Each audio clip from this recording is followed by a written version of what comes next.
સ્વાગત છે મિત્રો તમારું મારી યુટ્યુબ ચેનલ પર। મિત્રો હાલમાં જ વડોદરા કોર્પોરેશન દ્વારા 2300 કુલ મિત્રો 2300 જેટલી જગ્યાઓની ભરતી કરવા માટે પ્રક્રિયા હાથ ધરવામાં આવેલ છે। જેમાં મિત્રો વડોદરા મ્યુનિસિપલ કોર્પોરેશન દ્વારા સ્ટાફની અછત હોવાને કારણે તેની અસર બેરોજગારી કામ પર થતી હોવાથી અવારનવાર ફરિયાદો થઈ હતી, ત્યારે કોર્પોરેશન દ્વારા ભરતી પ્રક્રિયા હાથ ધરવામાં આવી છે મિત્રો।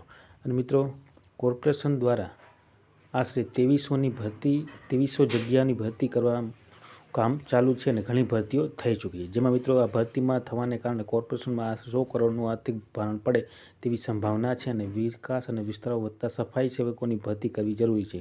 કોર્પોરેશન દ્વારા વર્ષ 2016 પછી કોઈ ભરતી કરવામાં આવી ન હતી। નવું બોર્ડ આવ્યું તે પછી ભરતી પ્રક્રિયા પર ધ્યાન કેન્દ્રિત કરી નોંધપાત્ર કાયમી મહેકમ ઊભું કરવા પ્રયાસ કર્યા છે। જેમાં મિત્રો 1200 જેટલી જગ્યાઓની સફાઈ સેવકો માટે મહેકમ ઊભું કરવામાં આવ્યું છે, જેમાંથી નક્કી કરેલા માપદંડને આધારે 1000થી વધુની ભરતી થઈ ચૂકી છે।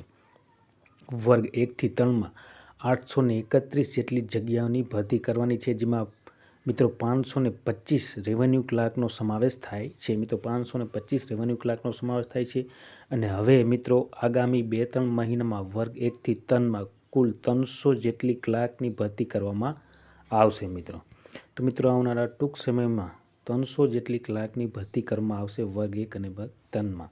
તો આ ક્લાર્કનો ઉપયોગ રિવાઇઝ અકાળની માટે કરાશે અને એ રીતે કોર્પોરેશનની આવક વધારવા મદદરૂપ થશે। આગામી 3 મહિનામાં 66 ઇજનેરોની ભરતી થવાની છે અને મહત્વની ગણાતી અધિકારીઓની જગ્યા જેમ કે chief fire officer, TDO, city engineer, park and garden ડાયરેક્ટરની પણ ભરતી થશે। ફાયર બ્રિગેડમાં સ્ટાફની જે અછત છે તે પૂર્ણ કરવામાં આવશે અને કોર્પોરેશન દ્વારા આરોગ્યલક્ષી સેવાનો વ્યાપ વધારવા 80 જેટલા હેલ્થ એન્ડ વેલનેસ સેન્ટર શરૂ કરવામાં આવ્યા છે, જેમાં નાણાં પંચની ગ્રાન્ટ મુજબ કરાર આધારિત 62 medical officer, 72 multipurpose health worker, 72 nurse, 70 peon અને 70 સિક્યુરિટી ગાર્ડનો સમાવેશ થાય છે। આ બધી ભરતીની પ્રક્રિયા પૂર્ણ થતાં કામગીરીમાં ગતિ આવશે અને ફરિયાદો ઘટશે, તંત્રનું કહેવું છે।